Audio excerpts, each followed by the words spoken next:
I'm Ben Meiselas, and we have some breaking news to report. The United States has launched massive strikes against Iran, striking in the heart of Tehran, striking in Sirik, Kargan, Minab, Bandar Abbas, Hangam Island, Asulia. We have anti-aircraft weapons going up all over Iran right now. There are skirmishes reported at sea between Iranian and U.S. forces, despite Donald Trump saying Iranian naval forces have all been destroyed. There appears to be a massive Navy battle that's taking place right now. The United States officials had said that the targets that were attacked are in southern Iran, and they include air defense systems, radar, and drone command. But it appears that it is much larger than this, and that this is a massive strike that Donald Trump is saying he's doing to try to get Iran to make a deal with him. I think it will have the exact opposite impact. Now, Iran is preparing for a massive retaliatory strike. I think they're also preparing to close down and shut down the Bab al-Mandeb Strait in the Red Sea. I think they're going to be activating the Houthis shortly. We don't have confirmation of that yet, but we believe that that is a move they said they would execute on. Folks, you can expect the barrel of oil price to be in the $150 to $200 per barrel of oil very, very soon. And I'm not trying to be hyperbolic here, but we've seen the markets crashing. We've seen the United States economy crashing. Donald Trump probably just made, of all decisions to make, the worst possible decision imaginable. I believe the Iran retaliatory strikes we will be seeing shortly are going to be massive. I think we're going to see the Mideast on fire with infrastructure being blown up around the Mideast. I think this is where it goes. I think that this is the escalatory trap, precisely what we've been warning about now on the MeidasTouch network for over 95 days, as this war is now in day 104, 105, as it continues, when Donald Trump would say, we're about to make a deal. We're so close. I enjoy talking to the Ayatollah's team. We're really close. Give me 2 days. Give me 1 day. All Ponzi schemes that Donald Trump has run in his life. The rubber eventually hits the road and he eventually goes bankrupt. And folks, I believe we are seeing a moment right now. And when history is written, I think the answer on the social studies exam is going to be sadly quite easy when we look at what has been the cause of the great American calamity. I mean, we're seeing it right here unfold before our eyes. Here's, again, a map where we see some of the locations reported. Asulia, Bandar Abbas, Minab, that's where the United States military previously killed 168 little girls and have denied doing it, or Trump has denied it, despite us knowing the Tomahawk missile. So they're going to go back and try to kill more people in Minab, Kargan, Sirik, Keshem, the Hangam Islands right there. Explosions being reported in multiple areas right now. Iran's Parliamentary National Security Committee says Iran may expand its territory in the next war after previously extending its territorial claims to the Strait of Hormuz. In other words, bye-bye Bab al-Mandeb Strait. I can pretty much predict for you, we're right now West Coast time, 3:11 p.m., I'm sure when I give another update later tonight, we'll hear the Bab al-Mandeb Strait has been shut down by the Houthis. And I think what we are going to be seeing very soon is the retaliatory strikes from Iran into Bahrain, into Kuwait. And frankly, I don't think they're going to hold back when it comes to some of the other areas. I think Qatar is fair game at this point. I mean, because you had the Qatari mediators who showed up in Iran today, and they were trying to, I guess, work to bridge the gaps that we always knew were the gaps, because we had Iran lay out their framework back in March. Donald Trump agreed to their framework back in March. He reposted Iran's foreign minister, Araghchi, what the framework was. And then Donald Trump and Vance and Rubio said, you know what, we don't know.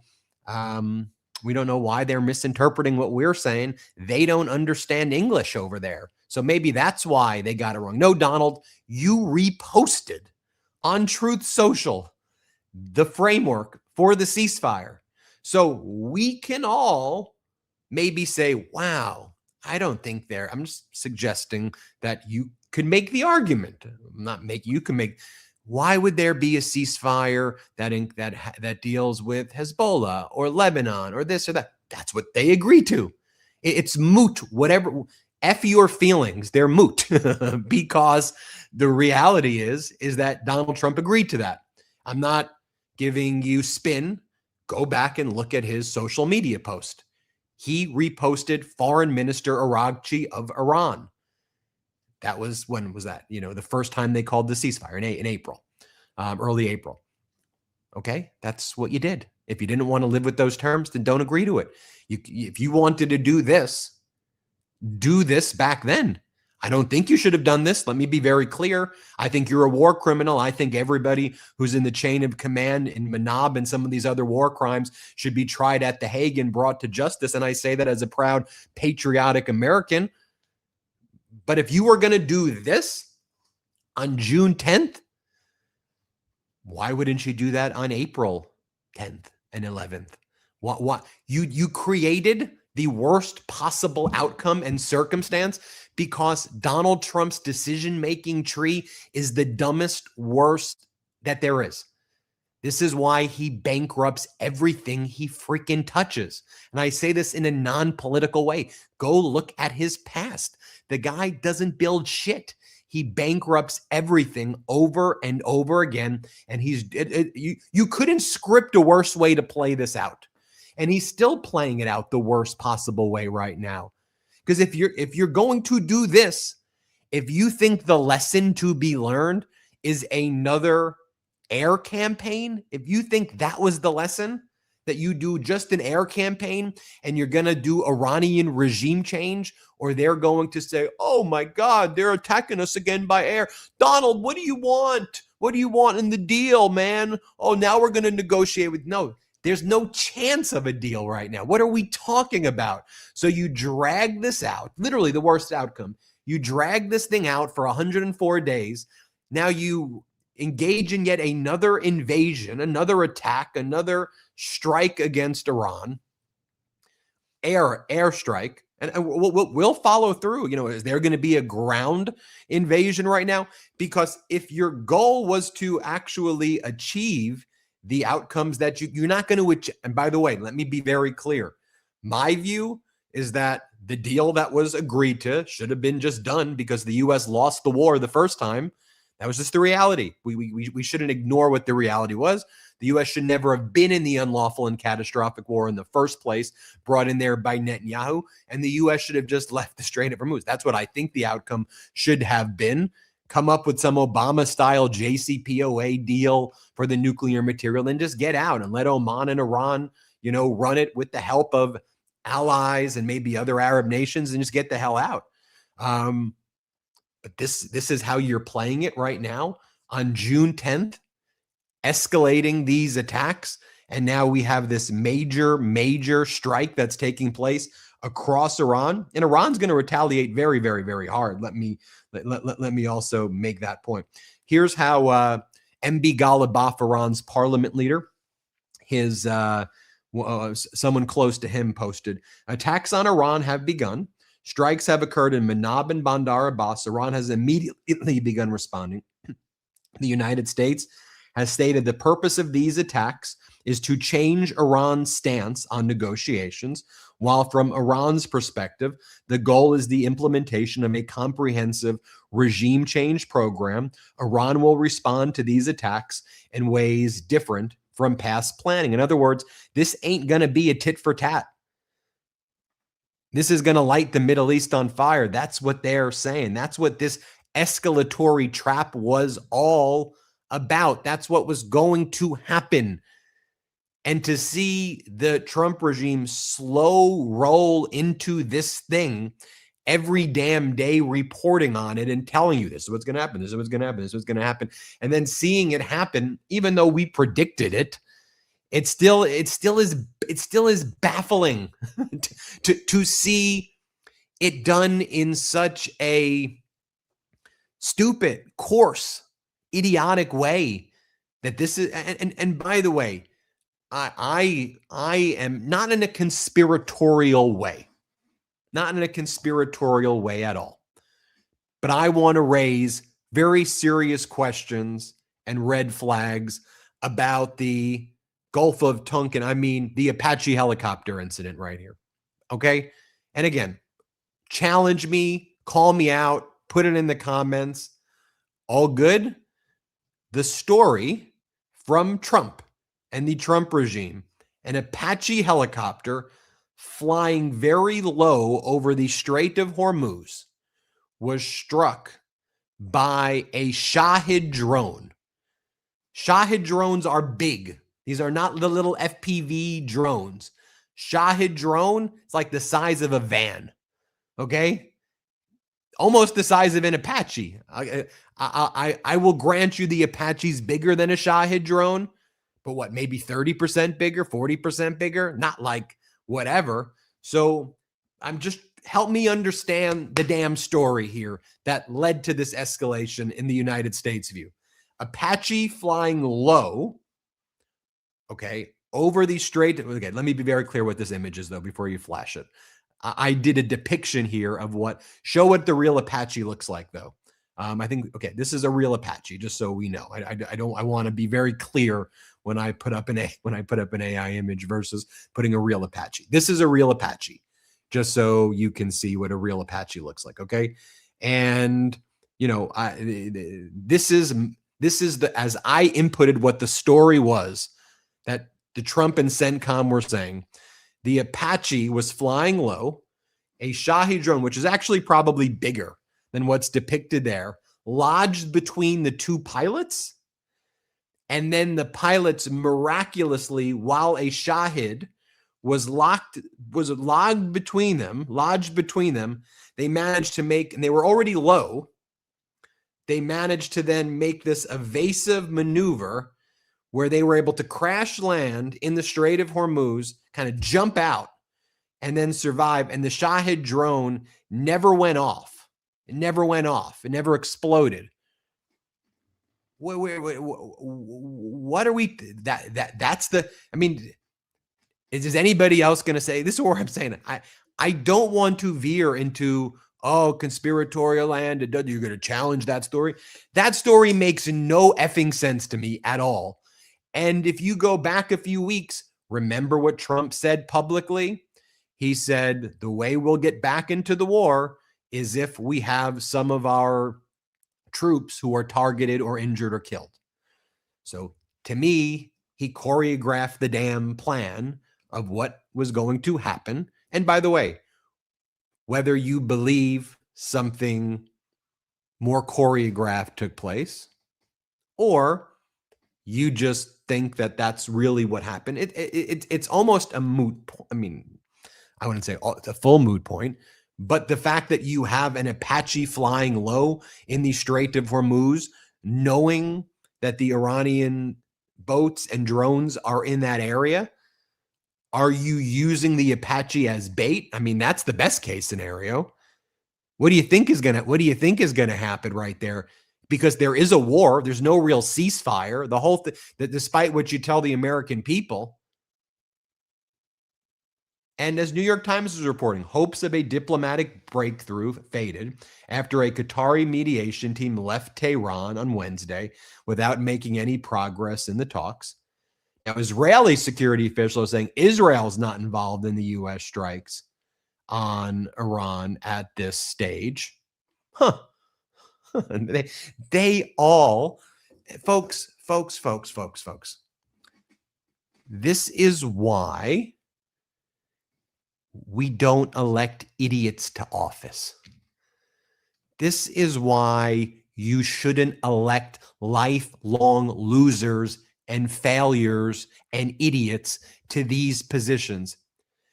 You saw his temperament with Kristen Welker. You saw the bright red face turning orange and red when asked the most basic questions. That's the guy who was in the Situation Room today with Pete Hegseth, with J.D. Vance, Though that's your crew that is making the dumbest, most destructive decisions that will not just set our country back, but will affirmatively cause just irreparable harm. This was your plan after all of this. And shame on every damn traitor, Republican, MAGA, not support. This was the outcome you wanted? We're not reining in this with a war powers resolution. This is the outcome that you wanted? Gas is going to be $8, $10 a gallon soon. You'll see. You want to see oil shocks happening?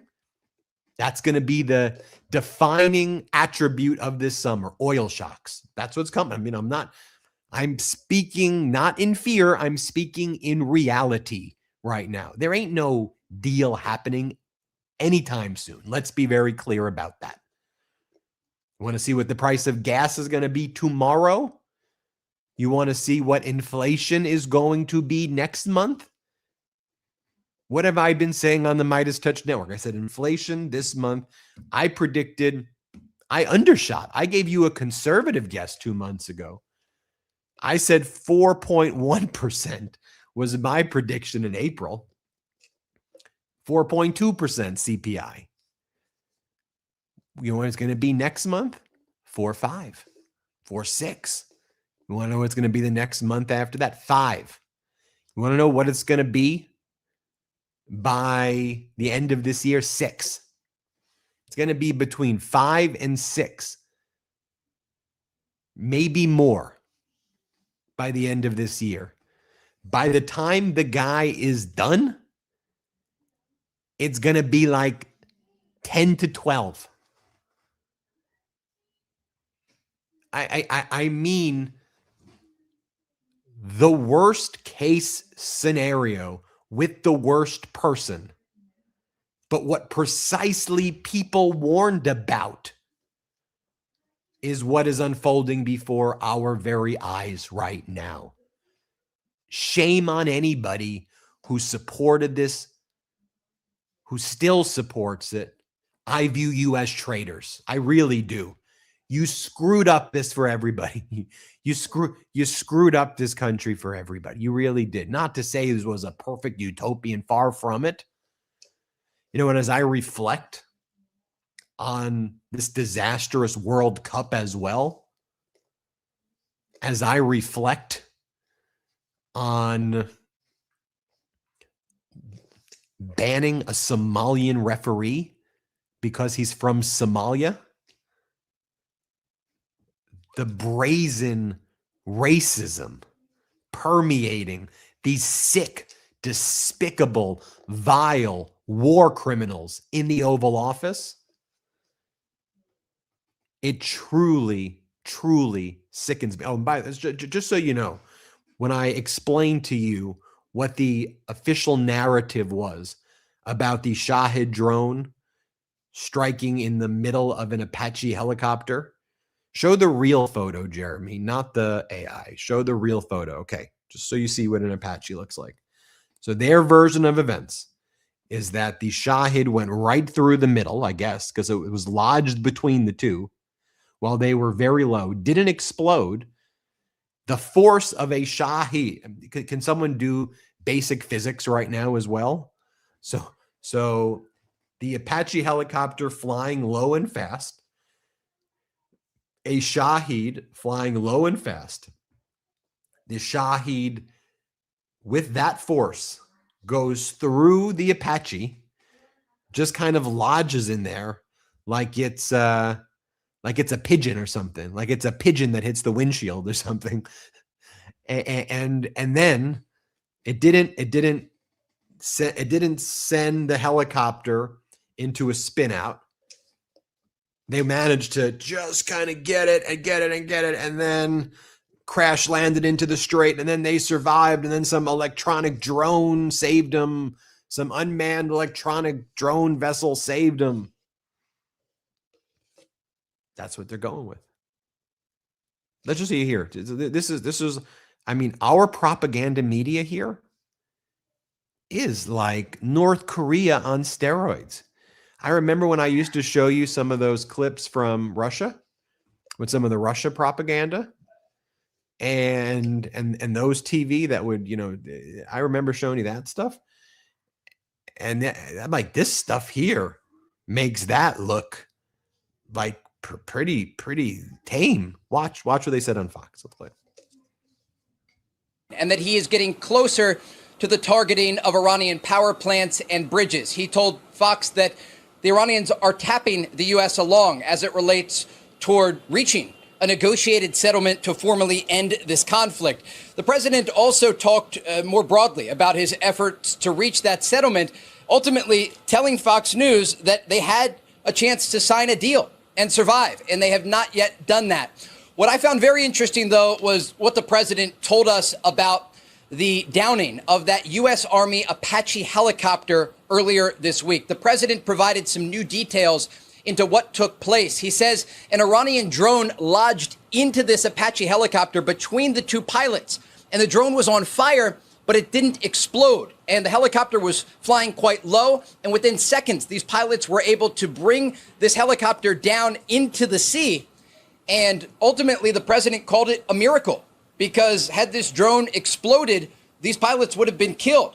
And we know the rescue was a first in U.S. military history. This unmanned sea drone ultimately was deployed after it was ordered by President Trump to rescue these two U.S. service members, and they are now recovering following this incident at sea. And so just a remark. without a sense of irony, that's what they're going with. That the Apache flying low, a Shahid drone, which a Shahid drone is massive. I mean, it's not like a 747, but a Shahid drone, it's like the size of a car, like a size of a sedan. Like it's big. My depiction here is this is an AI depiction. The Shahid depicted there is far smaller than what a Shahid actually looks like. Here, Jeremy, I'll try to get you a photo so to scale of what a Shahid looks like relative to kind of human beings, so people can see the size of a Shahid. And so you're saying the Shahid, which is the size of like a Toyota, hits the Apache, gets lodged between the two pilots. They manage to land it at sea with no injury. Just stop it. Come on. And again, I'm not trying to veer into to conspiracy. That the story doesn't make any sense. That doesn't make. If you told me that it was, this is a Shahid drone in Ukraine, but which I'm just showing you the scale of the size of a Shahid, just so you can see relative to the people, because they're saying that this lodged between two people, so that would have lodged between there. That's their.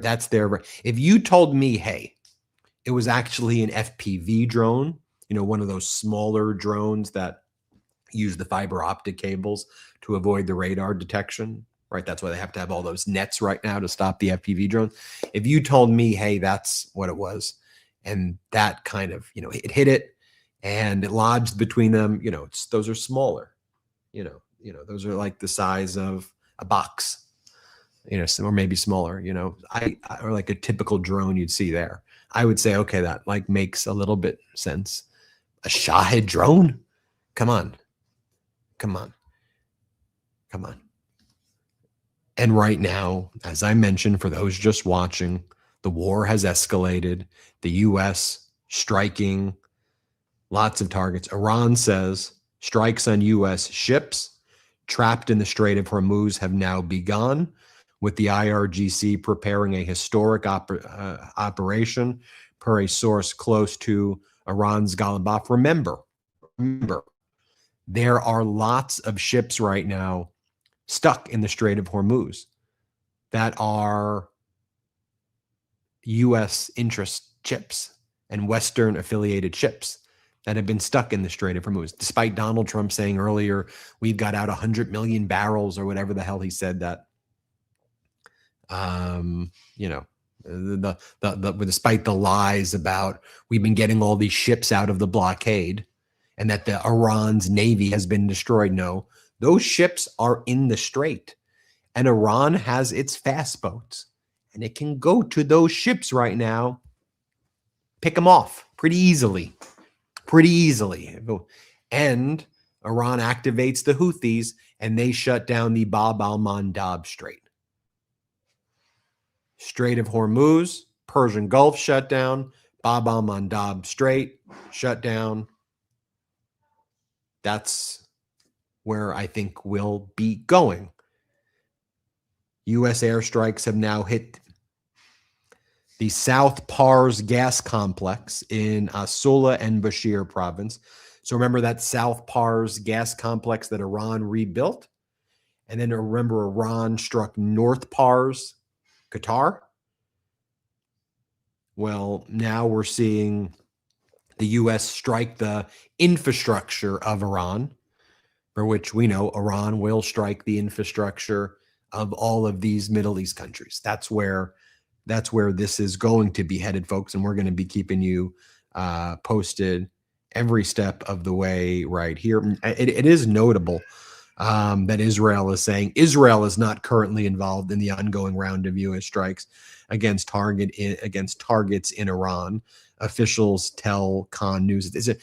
I'm not believing this. It's just interesting that they would put out, that Israeli officials would put out a statement like, we're not involved in this, after Trump saying, I hold all of the cards and I tell Netanyahu what he's going to do. So it's just fascinating that they would at least publicly claim that there's not a link there. I mean, of course, we know that there's, a link there.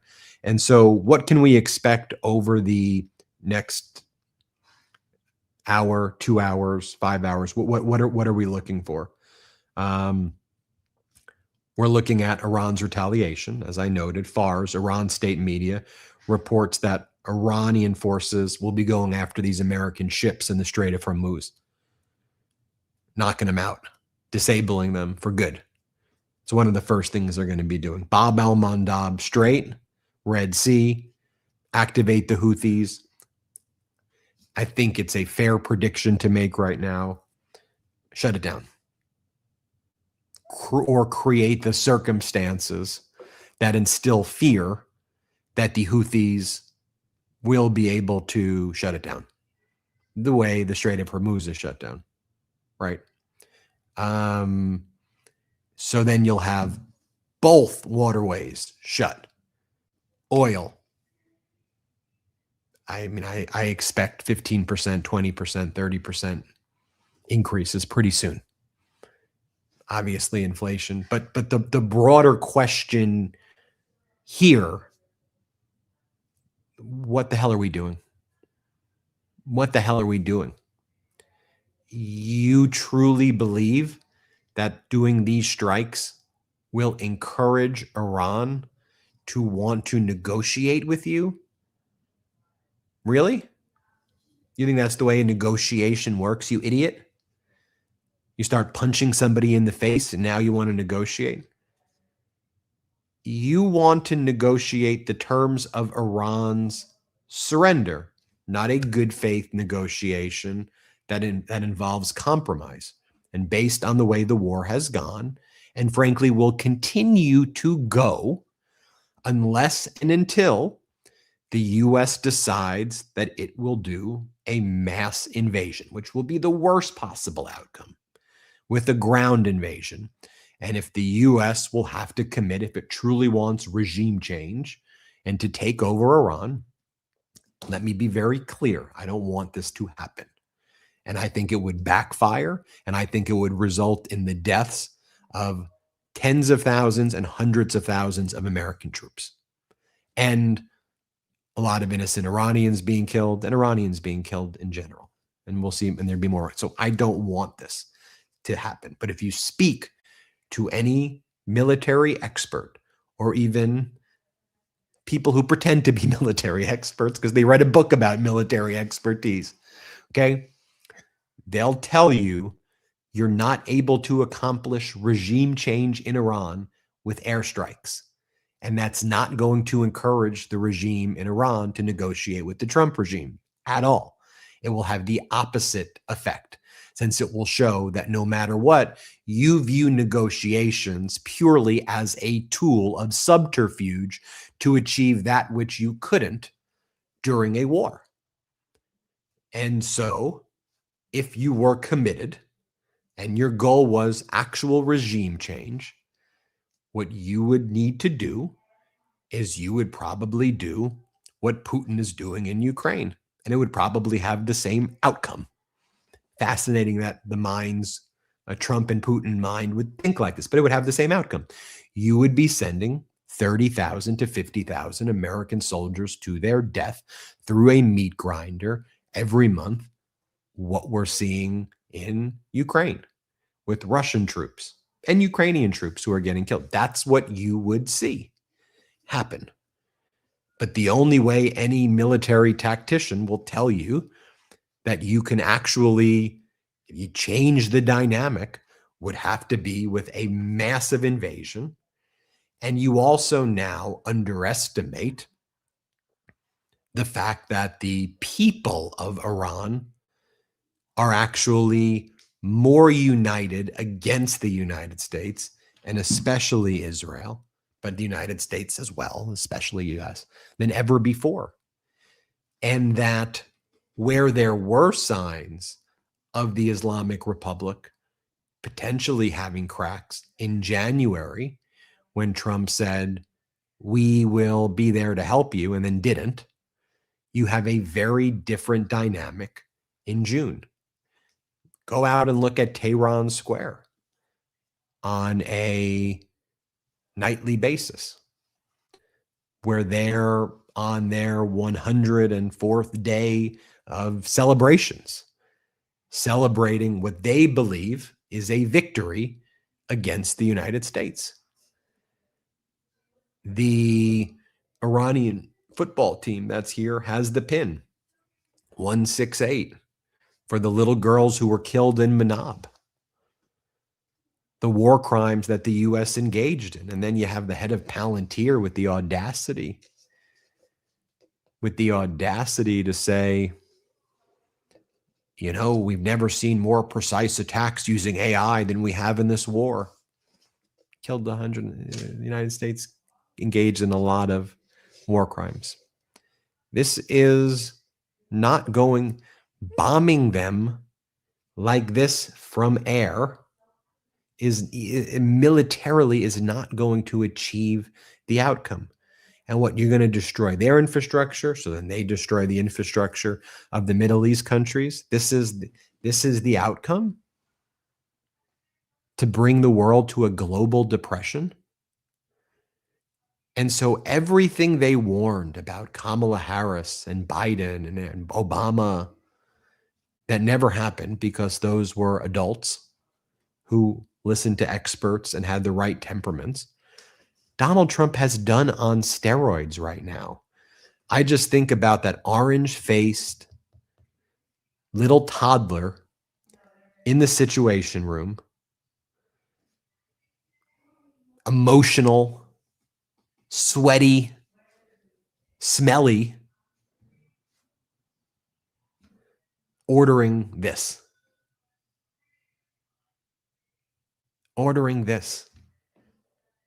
And I just think how so many people in this country and in the world look at this and say, how did this happen? Because this is what the United States sadly put into that building that now looks like some grotesque junkyard. Looks like a dystopian Six Flag from a zombie movie in front of the White House. Let's talk about what we're learning. Iran's IRGC says that they will be launching a large-scale attack on Israel with the first wave of ballistic missile and drones towards central Israeli cities in just a few moments. We're hearing that right now. So once we get video of that, I will bring that to you. An Iranian military source says Iran has warned the U.S. that any new military action will be met with an immediate and strong response. That's what they're doing right now. Let me share with you what Hegseth had said earlier in the day. This was when Hegseth, first he was in Cuba, and then he went to CENTCOM in Florida. Here he is in Florida. And Hegseth said, CENTCOM will be busy tonight because Trump said we will be hitting Iran hard. So they telegraphed the attack. I mean, just even like strategically, like you know, would you imagine I want to be very clear on my views. This war is unlawful. It's catastrophic. Trump is a war criminal. Netanyahu is a war criminal. Okay? They support a genocide in Gaza and a genocide in Lebanon. So don't misconstrue my words as encouraging things. I want to give you the experience I have, having spoken with experts and having been covering this the duration that I have, to be helpful in guiding us through this situation. I just want you to know, so I don't, you want to do this or you want to do that. No, I don't want to do this. But if you were to be strategic, you wouldn't tell the Germans, it's Normandy, this is D-Day, it's coming, we're going to blow you up tonight, it's going down. You tapped us, we tap you tonight. Okay. If you're the quarterback of a football team, I'm throwing a pass to the right. That's where I'm throwing it, okay? I don't even understand it from a strategic point. What the hell this what was this? And that's what I mean. These are, and the way they talk about it, like I'll show you with Hegseth. It's like a cosplay of some like C-level movie that if they wrote the script, you'd be like, come on, no one's going to really talk like that. No one's going to really believe this. This was Hegseth about 2 hours ago, telegraphing the strike that just took place. Let's play it. But of course, he is busy because CENTCOM, Central Command, will be busy tonight because President Trump said we will be hitting Iran hard, and we will be. Because Iran has a chance to make a good deal, a great deal, to codify what they said they've been willing to do, and they haven't been willing to do it. So, as President Trump said, they've been tapping. You can see when someone's trying to tap on a deal. Instead, they're going to have tap bombs dropping on key facilities in Iran from the United States of America. You know, and my mind, sometimes when I see things like that, there's the obvious stuff, right? He's a stupid piece of shit, right? Like, let's just be honest. And that's what we'll just call things directly out on the MeidasTouch network. I mean, you know, really like that guy. Tap. You're going to tap you. Tap. All right, dumb shit. Like you really don't have like, there's a reason why this guy was kicked out of running a nonprofit for the military. He couldn't run that because of his temperament and his ethical lapses. Okay. If you can't run nonprofits, smaller nonprofits for military, you shouldn't be running and don't even get me started on all the allegations against him and his settlements and all of that. Tap. But I think about the people who are standing behind him. I think about those service members who were there standing at attention, being used as a prop in his war crime. And I think about those people who have signed up to serve our country, and they are now being put in a position where they're doing service of a genocidal, war criminal, rampaging, authoritarian regime. And I think about those people behind there. They may have signed up with good intentions, feeling patriotic or wanting to give back, or just being recruited, thinking that it was something that would be in there. And then they have Hegseth over there, someone who, again, Talking about temperament. Fired the Army Chief of Staff, Randy George, the most beloved four-star general with the most expertise that there is. Just fired him because he wanted to give promotions to black people and women. Go back and look why they fired the guy. Because he objected that Hegseth was not allowing women and black people to get promotions in the military. And so they fired him. Someone who has a ton of, in the middle of the war. In the middle of the war. That's what Hegseth said there. Then Hegseth goes, our blockade is ironclad. Ironclad. Let's show you this one. Let's play it. Iran can't stop. They can't see it and they can't stop it. So answer me this. If our blockade is ironclad, which it is, we just disabled another tanker attempting to leave just yesterday. Our blockade has stopped almost 140 ships attempting to navigate in or out to Iranian ports. So if our blockade is ironclad, which it is, and we're able to move commercial shipping in and out of the Strait of Hormuz, who controls the Strait of Hormuz? And President Trump said it, and he's right. The United States of America controls the Strait of Hormuz. We're able to bring oil in and out and other things with partners, and have done so now for weeks and weeks. Okay. Yes, Pete. You control the Strait of Hormuz. Donald Trump won the 2020 election. What else? There's never been his approval's 90%. What else? What else do you want to? Inflation. We love inflation. You love it. Love inflation. It's amazing.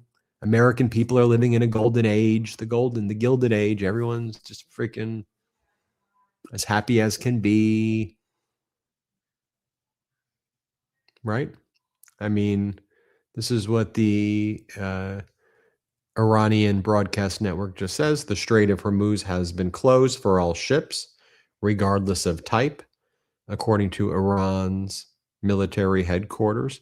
Their public relations news agency, following the violations of the ceasefire, central headquarters. From this moment, due to the insecurity in the region, the Strait of Hormuz is declared closed for the passage of any type of vessel, including oil tankers and commercial ships, and any passage will be targeted. Following the criminal aggression of the American enemy and considering the beginning of the attacks by that country's invading army in some areas in the south of Hormuzgan province, from this moment, due to insecurity in the region, the Strait of Hormuz is declared closed, including oil tankers and commercial ships, and any passage that will be targeted.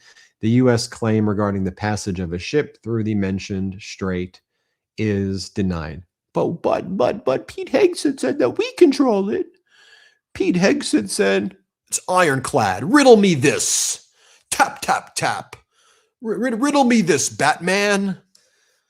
If we are able to do this, then who control? Riddle me this. These are the worst human beings.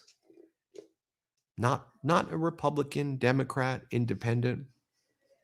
These are the worst, most incompetent, most vile, most scummy human beings who are right now driving the United States, or have driven, into a hellscape because of how weak and pathetic losers they are in life. I just, as I just watch these losers behave, it's like watching, and no offense, it's like watching middle school club basketball play with the top varsity team out there. It's just in terms of just talent, we're just watching a bunch of clowns. They're not smart. They're not thoughtful. They're not meticulous. They don't care. They are emotional. They are warmongers. They are evil. They are liars. They are killers. They cover up child sex trafficking. I mean, this is who they are. Pathetic losers who have put us in a never-ending war where the United States every day gets more and more humiliated. This, I mean, again, as I said this the other day, it's a humiliation ritual.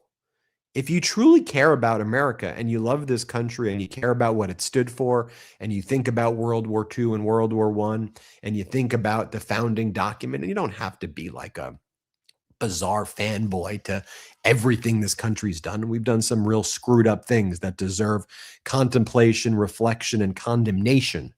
Abso-freaking-lutely. But if you love, you could still feel complex thoughts and recognize horrors that your government engaged in the past, but reflect on a broader love of the country and what it represents and what it could represent to the world, and be a real patriot. I feel I'm patriotic. I feel that I love this country and I want what's best for this country. It's not that I have a unique feeling that I despise this orange, red, demented blob thing that's in the Oval Office. If there's a lot of billionaire orange blobs I don't talk about. Most of them I don't talk about. And I don't when I could and maybe should, but it's that you have assumed a position of public service and you have abused it and you have turned it into a tool to further your own chaos and madness. And you've screwed over so badly the American people who are feeling pain while you say, I love inflation. Getting some more news right now as well. Here's what we're learning from the Iranian broadcast network. After the U.S. invasion of southern Iran in the past few hours, the American Al-Harir base in Erbil, northern Iraq, was targeted by Iranian missiles. After the U.S. F-16 fighter jet entered the airspace of the Persian Gulf and the Iran air defense system fired a missile, the fighter jet moved away from the area. The IRGC Navy issued a statement claiming to have struck 2 violating ships in the Strait of Hormuz, attempting illegal passage. Now, folks, in about 5 minutes or so,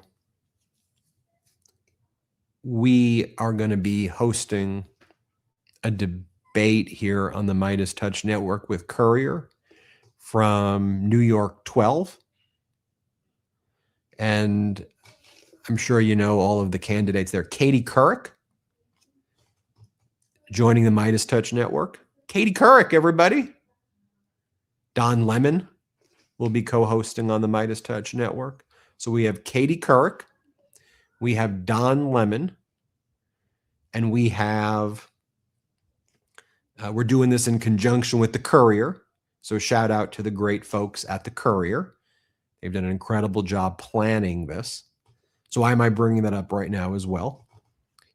Because that's going to start right after this. And I suggest you watch it. I mean, it's, as the MeidasTouch Network expands, there's going to be important debates that we're going to be hosting. I believe we'll probably host a presidential debate in the future. That wouldn't shock me when we host a presidential. And you'll start seeing us have debates, hosting debates like this. I'm sure they're going to be asked questions about Iran, those candidates. And the MeidasTouch Network also rolled out, we have a White House correspondent now, Luke Riddell, just brought on to the MeidasTouch Network. And so we have a seat right now in the press room. And so Luke will be able to ask Caroline Levitt or who's ever there questions when they hold press conferences. We're going to press them. We're going to press them. That's all part of our expansion here at the MeidasTouch Network. Let me see if we got any updates for you right now before we go on this horrific, oil prices, as I predicted, shooting up right now massively with the instability that's being caused right here. As I mentioned, 2 violating ships attempting illegal passage through the Strait of Hormuz were struck. So let's do this. I think we covered it all for now. We want to bring you to this debate. Watch. This is a MeidasTouch exclusive over here. So I want you to watch Don Lemon, Katie Couric, the folks at the Courier who are hosting this. Great to have Don and Katie. Watch that. Then I'll try to go live in a little bit. And I'll give you the updates because I think it's actually probably a good moment to bring you over there. Naturally, we'll get more information. I'll start getting you video footage after that ends, and then we'll return. Let's bring you to the New York debate, New York 12, Katie Couric, Don Lemon, a MeidasTouch Network production in conjunction with Courier, a MeidasTouch debate. Let's bring it in. Want to stay plugged in? Become a subscriber to our Substack at MeidasPlus.com. You'll get daily recaps from Ron Filipkowski, ad-free episodes of our podcast, and more exclusive content only available at MeidasPlus.com.